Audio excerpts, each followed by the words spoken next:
Hello दोस्तों, कैसे हैं आप सब। आज हमारा सेकंड सोमवार है, सेकंड सोमवार का व्रत। तो ये देखिए, मैंने घर की सारी सफाई कर ली, बर्तन सारे साफ़ कर लिए हैं और अब किचन अच्छे से साफ़ करूँगी। बेटी को स्कूल भेज दिया है, उसके बाद ही मैं थोड़ा अच्छे से साफ़ सफाई करके, क्योंकि सोमवार के पूजा में थोड़ा समय लग जाता है और इसीलिए मैंने उसको भेज दिया स्कूल। उसके बाद मैं अपने काम में लगी।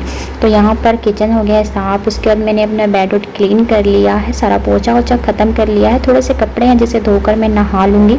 कपड़े सारे धो लिए थे और अब मैं नहाकर अपनी जो ये ग्रीन साड़ी देख रहे हैं ना, मैं मंडे को ही पहनने वाली हूँ, क्योंकि ये मैंने मीशो से ऑर्डर किया था ये ग्रीन साड़ी को। क्योंकि जो सावन का सोमवार होता है ना, उसमें ग्रीन ग्रीन बहुत ही अच्छा लगता है। तो ये साड़ी को मैंने मीशो से ऑर्डर किया था। तो आपको ये साड़ी कैसी लग रही है कॉमेंट करके बताइएगा। इसको मैंने पहनने के बाद हल्का सा मेरे बाल जो सूख गए थे, तो मैंने सीरम लगा लिया।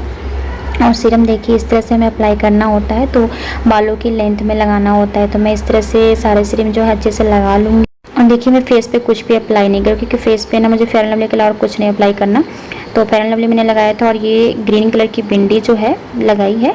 तो ये मेरी लंबी वाली बिंदी है, वैसे गोल भी लगाना पसंद करती हूँ। हल्का सा मैं लिपस्टिक लगाऊंगी पिंक कलर में और इसके बाद हल्का सा आँखों में काजल। और ये मेरा ना इस तरह से मुझे सिंपल सा लुक पसंद आता है।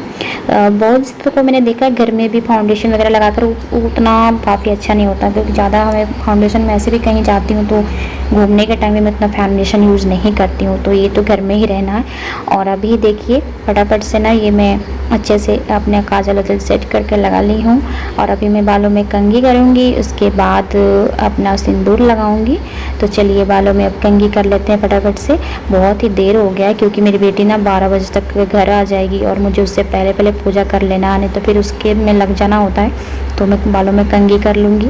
और कंघी करने के बाद जो हमारा मेन होता है ना सुहागन का, कि जब भी कंघी करें, जब भी बाल धोने तो अपने सिंदूर लगाए वगैरह के से बाहर निकलना अच्छा नहीं होता। तो मैंने सिंदूर लगाना है। देखिए सुहागन का क्या होता है, जब भी पूजा करें ना तो अपना श्रृंगार करके ही पूजा करना चाहिए। चाहे आप किसी चीज़ का मतलब किसी देवी देवता का पूजा करें ना, अपना श्रृंगार करके ही पूजा करें। तो मैं यहाँ पर सिंदूर लगा लूँगी और मेरा जो है ना लुक इस तरह से आ जाएगा। तो अभी क्या है, जब भी आप पूजा करें तो बाल को कभी खुला ना रखें।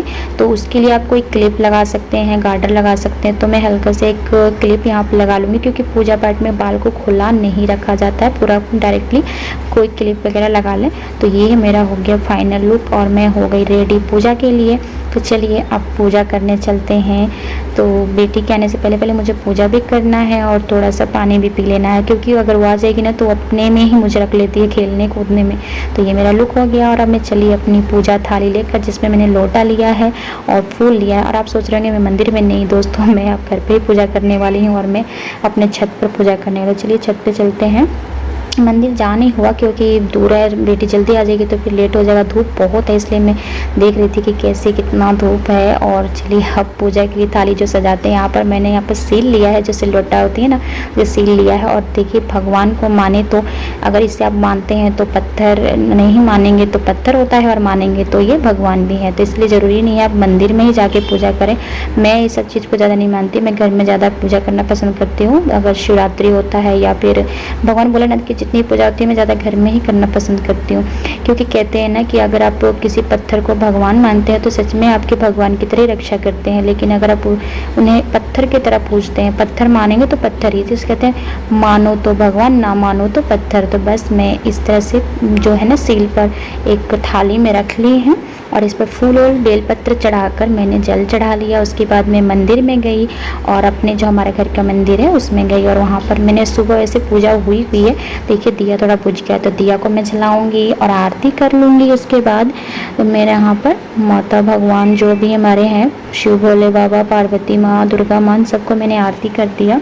और आरती करने के बाद इन सब से मैंने प्रार्थना की, अपने माथे टेके, क्योंकि भगवान के आगे ना कुछ समय ज़रूर बिताना चाहिए, अपनी दुख दर्द शेयर करना चाहिए, बहुत ही अच्छा होता है, तभी आपके दुख दर्द को सुनेंगे। उसके बाद मैंने शंख बजाकर अपना पूजा संपन्न करना था। कभी भी पूजा करते हैं तो शंख बजाने के बाद हमारी पूजा जो संपन्न होती है। तो मैंने यहाँ पर 3 बार जो है शंख बजाना है और शंख बजाने के बाद मेरा हो गया पूजा संपन्न। तो पूजा संपन्न करने के बाद मैं चली अब थोड़ा पानी पीऊँगी। तो पानी पीने के लिए मैंने यहाँ पर गुड़ लिया है, देखिए गुड़ और 1 गिलास पानी, क्योंकि व्रत में ना पूजा पाठ में हमें जो होता है ना गुड़ बहुत ज़्यादा शुभ माना जाता है, चीनी से ज़्यादा शुभ माना जाता है, इसलिए गुड़ से मैंने पानी पिया। उसके 1 घंटे बाद मैंने यहाँ पर 1 कप चाय ले ली है।